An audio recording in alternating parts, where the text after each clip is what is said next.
നിങ്ങളുടെ വീട് എല്ലാ ദിവസവും അടിച്ചു തുടക്കുന്നുണ്ട്, ബെഡ്ഷീറ്റ് ആഴ്ചയിലൊരിക്കലെങ്കിലും മാറ്റുന്നുണ്ട്, എങ്കിലും അലർജിയുള്ള നിങ്ങളുടെ കുട്ടിക്ക് രാവിലെ എഴുന്നേൽക്കുമ്പോൾ വല്ലാത്ത മൂക്കടപ്പ്, രാത്രി ഒരു കാരണവുമില്ലാത്ത ചുമ, ശ്വാസം മുട്ട്. ഇതിനൊക്കെ കാരണം പലപ്പോഴും നമ്മൾ കാണുന്ന പൊടിയോ പുകയോ എ സിയോ ഒന്നും ആവില്ല. നമ്മുടെ ബെഡിൽ നമ്മൾ കാണാൻ പറ്റാത്ത അദൃശ്യനായ ഒരു വില്ലനാവാം. House dust മൈറ്റുകൾ. നമ്മുടെ ബെഡിലെ 1 ഗ്രാം പൊടിയിൽ തന്നെ ആയിരക്കണക്കിന് ഹൗസ് ഡസ്റ്റ് മൈറ്റുകൾ ഉണ്ടാവാം, ലക്ഷക്കണക്കിന് അതിൻ്റെ വിസർജ്യങ്ങളും. നമ്മുടെ കേരളത്തിലെ ചൂടും ഈർപ്പവും ചേർന്ന കാലാവസ്ഥ ഇവയ്ക്ക് വളരാൻ അനുയോജ്യമാണ്, പ്രത്യേകിച്ച് ജൂൺ മുതൽ സെപ്റ്റംബർ വരെയുള്ള കാലയളവിൽ. ഇവ നമ്മളെ കുത്തുകയോ കടിക്കുകയോ ഒന്നും ചെയ്യില്ല.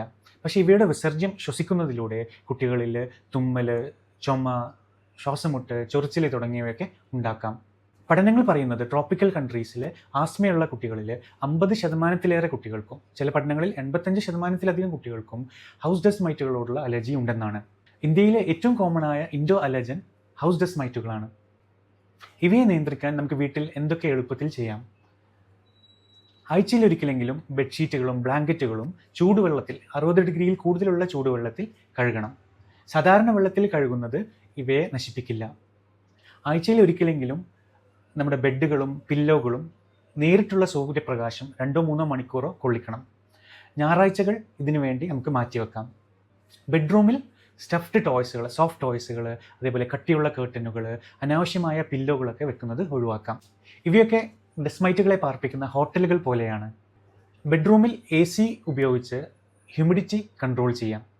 ഡ്രൈ ആയിട്ടുള്ള സിറ്റുവേഷനിൽ ഈ ഡസ്റ്റ് മൈറ്റുകൾ സർവൈവ് ചെയ്യുകയില്ല. ഇന്ന് മാർക്കറ്റിൽ നമുക്ക് ഡസ്റ്റ് മൈറ്റ് പ്രൂഫ് ആയിട്ടുള്ള ബെഡ് കവറിങ്ങുകളും പില്ലോ കേസിങ്ങുകളും ഒക്കെ ലഭ്യമാണ്. ഇത് ഒരു മികച്ച വൺ ടൈം ഇൻവെസ്റ്റ്മെൻ്റ് ആണ്. ഓർക്കുക, നമ്മൾ വീട് ദിവസവും അടിച്ചു വാരുന്നത് കൊണ്ടോ തുടച്ചത് കൊണ്ടൊന്നും ഈ ഡസ്റ്റ് മൈറ്റുകൾ നശിപ്പിക്കപ്പെടുന്നില്ല. നമ്മുടെ വീട് വൃത്തിയാക്കാത്തത് കൊണ്ടല്ല, നമ്മുടെ ശരിയായ വില്ലനെ കാണാത്തത് കൊണ്ടാണ് പ്രശ്നം.